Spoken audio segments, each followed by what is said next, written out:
नीतिवचन अध्याय 22। बड़े धन से अच्छा नाम अधिक चाहने योग्य है और सोने चांदी से दूसरों की प्रसन्नता उत्तम है। धनी और निर्धन दोनों एक दूसरे से मिलते हैं, यहोवा उन दोनों का कर्ता है। चतुर मनुष्य विपत्ति को आते देखकर छिप जाता है, परंतु भोले लोग आगे बढ़कर दंड भोगते हैं। नम्रता और यहोवा के भय मानने का फल धन, महिमा और जीवन होता है।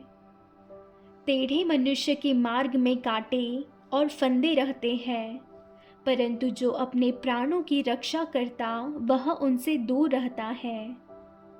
लड़की को उसी मार्ग की शिक्षा दे जिसमें उसको चलना चाहिए, और वह बुढ़ापे में भी उससे न हटेगा।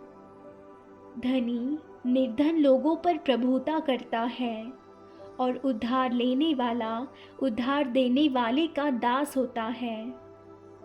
जो कुटिलता का बीज बोता है वह अनर्थ ही काटेगा, और उसके रोष का सोंटा टूटेगा। दया करने वाले पर आशीष फलती है, क्योंकि वह कंगाल को अपनी रोटी में से देता है।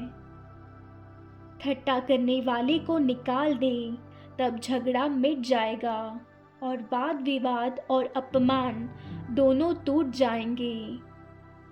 जो मन की शुद्धता से प्रीति रखता है और जिसके वचन मनोहर होते हैं, राजा उसका मित्र होता है। यहोवा ज्ञानी पर दृष्टि करके उसकी रक्षा करता है, परंतु विश्वासघाती की बातें उलट देता है। आलसी कहता है, बाहर तो सिंह होगा, मैं चौक के बीच घात किया जाऊंगा। पराई स्त्रियों का मुंह गहरा गड्ढा है, जिससे यहोवा क्रोधित होता वही उसमें गिरता है। लड़के के मन में मूढ़ता की गांठ बंधी रहती है, परंतु अनुशासन की छड़ी के द्वारा वह खोलकर उससे दूर की जाती है। जो अपने लाभ के निमित्त कंगाल पर अंधेर करता है और जो धनी को भेंट देता, वे दोनों केवल हानि ही उठाते हैं। बुद्धिमानों के 30 नीतिवचन। कान लगाकर बुद्धिमानों के वचन सुन और मेरी ज्ञान की बातों की ओर मन लगा। यदि तू उसको अपने मन में रखे और वे सब तेरे मुंह से निकला भी करे, तो यह मनभावनी बात होगी। मैंने आज इसलिए ये बातें तुझको बताई है कि तेरा भरोसा यहोवा पर हो। मैं बहुत दिनों से तेरे हित के उपदेश और ज्ञान की बातें लिखता आया हूँ, कि मैं तुझे सत्य वचनों का निश्चय करा दूँ, जिससे जो तुझे काम में लगाए उनको तू सच्चा उत्तर दे सके। कंगाल पर इस कारण अंधेर न करना कि वह कंगाल है, और न दीन जन को कचहरी में पीसना, क्योंकि यहोवा उनका मुकदमा लड़ेगा, और जो लोग उनका धन हर लेते हैं उनका प्राण भी वह हर लेगा।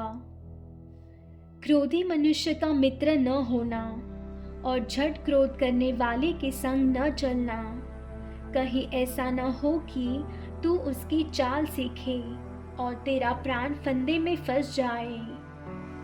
जो लोग हाथ पर हाथ मारते और ऋणियों के उत्तरदायी होते हैं, उनमें तू न होना।